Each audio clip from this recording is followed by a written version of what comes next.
फाल्गुन का महीना हो, महादेव की सवारी हो, शिव की कृपा से जीवन में खुशियों की बहार हो। हवाओं में बसी हो महादेव की महिमा, मन में बसी हो केवल शिव की भक्ति की प्यारी धारा। हर हर महादेव, श्री शिवाय नमस्तुभ्यम। फाल्गुन के इस पवित्र माह में महादेव की कृपा आप पर हमेशा बनी रहे। इस महीने की हर एक सुबह आपके जीवन में नए आशीर्वाद, शक्ति और शांति लेकर आए।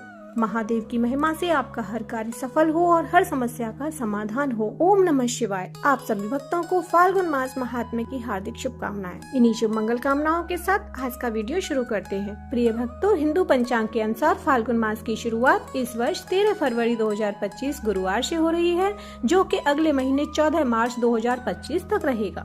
यह महीना विशेष रूप से धार्मिक और आध्यात्मिक दृष्टि से महत्वपूर्ण माना जाता है। फाल्गुन मास को समाप्त होने के बाद हिंदी नववर्ष की शुरुआत होती है। यह मास पर्वों का महीना माना जाता है, इसलिए भी यह धार्मिक दृष्टि से खास होता है।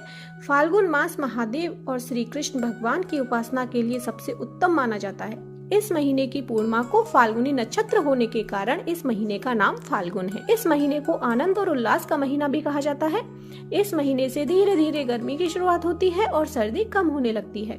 इस महीने में कई धार्मिक त्योहार और उत्सव मनाए जाते हैं। इस मास में माँ लक्ष्मी, भगवान शिव, श्री कृष्ण और चंद्रदेव की पूजा की जाती है। इसलिए यह महीना भक्ति, साधना और पुण्य कार्यों के लिए भी बहुत शुभ माना जाता है। फाल्गुन मास में महाशिवरात्रि और होली ये दो सबसे बड़े त्योहार पड़ते हैं, जो कि बहुत ही धूमधाम से मनाए जाते हैं। हिंदू धर्म के अनुसार अनेक देवताओं में से एक चंद्र देवता है। चंद्र के देवता भगवान शिव हैं और शिव जी ने चंद्रमा को अपने सिर पर धारण कर रखा है। अतः पुराणों की माने तो फाल्गुन मास चंद्र देव की आराधना के लिए सबसे उपयुक्त समय होता है, क्योंकि यह चंद्रमा का जन्म माह माना जाता है। फाल्गुन मास में भगवान श्री कृष्ण की आराधना का भी विशेष महत्व है। इस माह में विशेषकर भगवान श्री कृष्ण के 3 स्वरूपों की पूजा करना बहुत ही लाभदायी माना जाता है। इसमें श्री कृष्ण के बाल कृष्ण स्वरूप, युवा रूप के कृष्ण और गुरु कृष्ण की पूजा की जाती है। बाल कृष्ण रूप की पूजा संतान पाने के लिए, युवा स्वरूप कृष्ण का पूजन दाम्पत्य जीवन मधुर बनाने हेतु और गुरु रूप कृष्ण का पूजन मोक्ष और वैराग्य पाने के लिए ही फाल्गुन के महीने में कृष्ण जी का पूजन अवश्य ही सभी को करना चाहिए।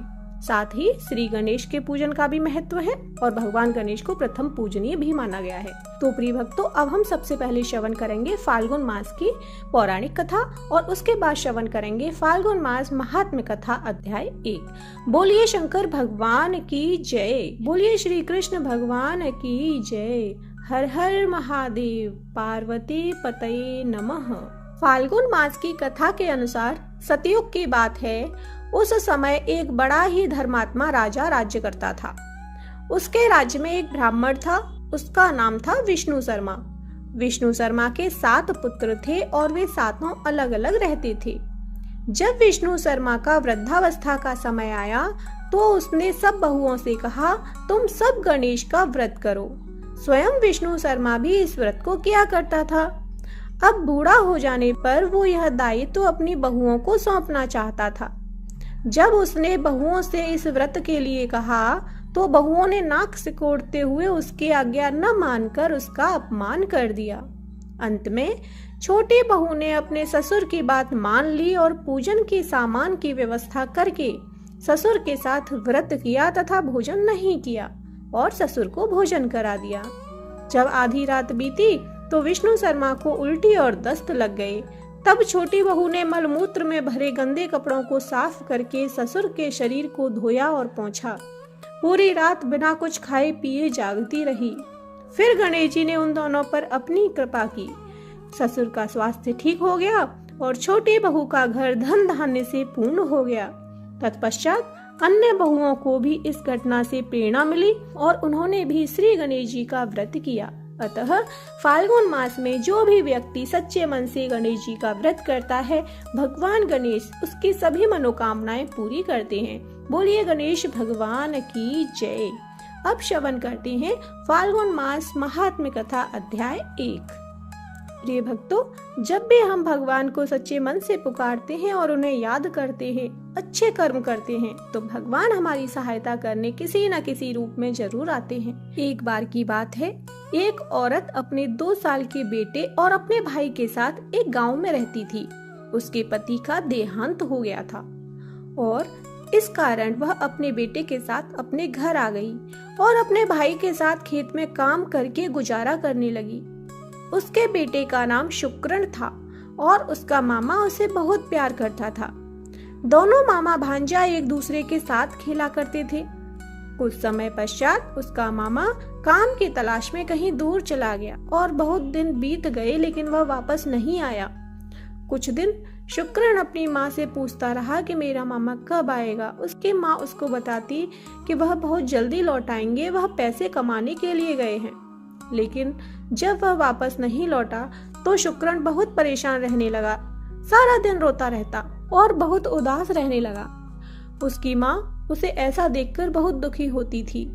एक तो उसे अपने भाई का दुख था कि पता नहीं उसका भाई जीवित भी है या नहीं, और ऊपर से उसका बेटा भी बहुत उदास रहता था। वह शिव की पूजा किया करती थी तो उसने अपने बेटे से कहा, बेटा जब तक तुम्हारे मामा नहीं आते तुम शिव भगवान से बातें किया करो और उनको अपना मामा कहकर पुकारा करो। वह बच्चा बहुत भोला था और बहुत सच्चे दिल का था, तो वह ऐसे ही करने लगा, जिससे उसके मामा की याद उसे कम सताने लगी। और जब भी वह दुखी होता तो महादेव के सामने बातें किया करता था। एक बार उसकी माँ बहुत बीमार हो गई तो उनके घर पर खाने को कुछ भी नहीं था, तो वह छोटा सा बालक भोजन की तलाश में दूसरे गांव की तरफ चला गया। तो उसे रास्ते में एक सेब का पेड़ दिखाई दिया। सेब के पेड़ के नीचे शिवलिंग रखा हुआ था और उस गांव वाले उस शिवलिंग की पूजा किया करते थे। तो बच्चा जब सेब तोड़ने लगा तो उसका हाथ सेब तक नहीं पहुंचा। वह बार बार कोशिश करता रहा लेकिन उससे सेब नहीं टूटा। वह बहुत भूखा था और भोला था। जब उसे कुछ नहीं सूझा तो वह शिवलिंग पर चढ़कर सेब तोड़ने लगा, लेकिन फिर भी उसका हाथ नहीं पहुंचा। इतने में कुछ गांव वाले वहां पर आ गए और उन्होंने शुक्रण को बहुत जोर से धमकाया और कहा, तुमने यह क्या कर दिया? भगवान तुम्हें माफ नहीं करेंगे और साथ में हमारे गांव वालों को भी इसकी सजा मिलेगी। तुम शिवलिंग के ऊपर क्यों चढ़ गए? वह बालक गर्मी की वजह से पसीने में लथपथ था। जब वह शिवलिंग पर चढ़ा तो कुछ पसीने की बूंदें शिवलिंग के ऊपर गिर गई, जिससे देखकर भगवान को उस पर बहुत दया आ गई कि मेरा भक्त पसीने से लथपथ कैसे भूखा प्यासा फिर रहा है। शुक्रण गांव वालों के चिल्लाने से बहुत डर गया और वह वहीं बैठकर रोने लगा। जब सभी गांव वाले वहां से चले गए तो भगवान वहां पर प्रकट हुए एक साधारण से रूप में और बोले, तुम्हें क्या चाहिए? उसने कहा, कुछ नहीं, मुझे बहुत भूख लगी है, मुझे कुछ खाने को चाहिए। तो भगवान ने उसे सेब तोड़ कर दिए और कुछ समय पश्चात भगवान ने कहा, तुम्हें जो चाहिए मांग लो। और भगवान ने अपना असली रूप धारण कर लिया। तो बच्चे ने कहा कि मेरी माँ को ठीक कर दो, वह बहुत बीमार है। और भगवान ने कहा, बस इतनी सी बात, कुछ और मांग लो। तो उसने कहा कि मेरे मामा वापस आ जाएं। तो भगवान ने उसको कहा कि बहुत जल्दी तुम्हारे मामा वापस आ जाएंगे।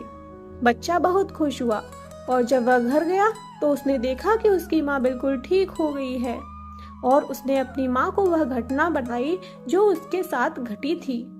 उसने अपनी माँ को बताया कि भगवान ने मुझे सेब तोड़ कर दिए और मुझे कहा कि तुम्हारे मामा जल्दी वापस आ जाएंगे। यह सुनकर एक बार तो उसकी माँ बहुत खुश हुई, फिर उसकी आंखों में आंसू आ गए कि हे भगवान, तूने बच्चे को यह कैसा वादा कर दिया है। कुछ दिनों बाद भगवान उसके मामा का रूप धारण करके उसके घर के बाहर आए और जोर से आवाज लगाई, शुक्रण, मेरे भांजे कहाँ हो? मैं आ गया हूँ। तो उसकी माँ दौड़कर बाहर आई और शुक्रण अपने मामा की गोद में चढ़ गया। उसकी माँ यह सब देखकर बहुत प्रसन्न हुई, लेकिन उसकी प्रसन्नता कुछ देर की ही थी। कुछ देर बाद वह सोचने लगी कि मेरा भाई तो इस दुनिया में है नहीं। जब रात हो गई तो वह समझ गई कि यह मेरा भाई नहीं है, यह खुद भगवान उसका रूप धारण करके आए हैं। तो वह भगवान के पास जाकर उनके चरणों में बैठकर जोर जोर से रोने लगी। जब भगवान ने उसको देखा और कहा, तुम्हारा बेटा बहुत अच्छा है, मैं तुम्हारे बेटे के कोमल मन से बहुत प्रसन्न हूँ, तो मुझे आना ही पड़ा, नहीं तो मेरा किया हुआ वादा झूठा हो जाता। अगले दिन सुबह भगवान शुक्रण से कहते हैं कि मैं शहर वापस जा रहा हूँ पैसे कमाने के लिए, वहां पर मेरा बहुत बड़ा काम है, मेरा जाना जरूरी है। जब भी तुम्हें मेरी याद आए तो तुम मुझे दिल से पुकार लेना, मैं तुम्हारे पास जरूर आऊंगा। और ऐसा कहकर महादेव वहां से चले जाते हैं और उस बच्चे और महादेव का रिश्ता जन्म जन्मों का जुड़ जाता है। प्रिय भक्तों, जब हम सच्चे मन से भगवान को पुकारते हैं तो वह अवश्य ही किसी न किसी रूप में हमारे पास आते हैं। बोलिए शंकर भगवान की जय।